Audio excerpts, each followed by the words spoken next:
ગુજરાત સરકાર ભાજપ એને જો એક સિનેમાઘર ગણીએ ને તો બહાર બેનર જય મા સંતોષીનું છે અને અંદર આવતી પેઢીને બગાડનારા નાગા મૂવી બતાવવાના ધંધા આ ભાજપ કરી રહી છે.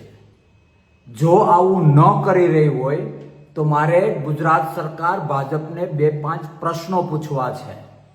મારે એમને કહેવું છે કે એક દીકરાને હું 1000 વીઘા જમીનનો કેરીનો બગીચો આપું અને એક દીકરાને હું એ જ બગીચામાંથી સડેલી માત્ર એક કેરી આપું તો હું સાચો માવતર કહેવાઉં નહીં. સરકાર એ માવતર છે અને આ સરકાર સાચી માવતર નથી. એ માટે મારે 2-5 પ્રશ્નો પૂછવા છે. ગુજરાત અને ખાસ ફોકસ કચ્છમાં ભાજપ સરકારે કોને કેટલી જમીન આપી, કેટલા લાખ વીઘા આપી, શું ભાવે આપી અને ભાડે આપી કે વેચાણ આપી, જો ભાડે આપી તો કેટલા વર્ષ માટે આપી અને જો ભાડે આપી તો એગ્રીમેન્ટમાં એ લોન લઈ શકે એવું એગ્રીમેન્ટ ક્યાં, કેટલું અને શા માટે કર્યું. વિગત એવી છે કે આ સરકાર લાખો વીઘા જમીન એની લાડકી કંપનીઓને મફતિયા ભાવમાં આપે છે, ભાડા પેટે આપે છે, 30-30 વર્ષના ભાડા પેટે આપે છે અને એના ઉપર લોન લેવાની છૂટ આપે છે. હું એ કહેવા માંગુ છું કે ગુજરાત અને ગુજરાતની મિલકત એ ગુજરાતીઓની છે. ગુજરાતની સરકાર એ ગુજરાતી લોકોએ આપેલા મતને આધારે બનેલી છે. તો ગુજરાતના લોકોની મિલકતને આ રીતે મફતના અભાવમાં પોતાને ફંડ આપતા લોકોને આપવી, ભાડા પેટે આપવી અને એ ભાડાના એગ્રીમેન્ટમાં લોન લેવાની છૂટ.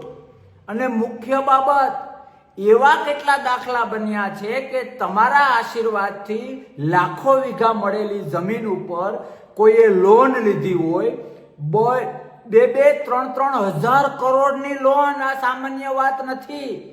એ જમીન ઉપર 2-3 હજાર કરોડની લોન લેવામાં આવે, પછી એ લોન ભરે નહીં, 200 થી 300 કરોડમાં સેટલમેન્ટ થાય અને 2700 કરોડનો ચોખ્ખો ફાયદો થાય.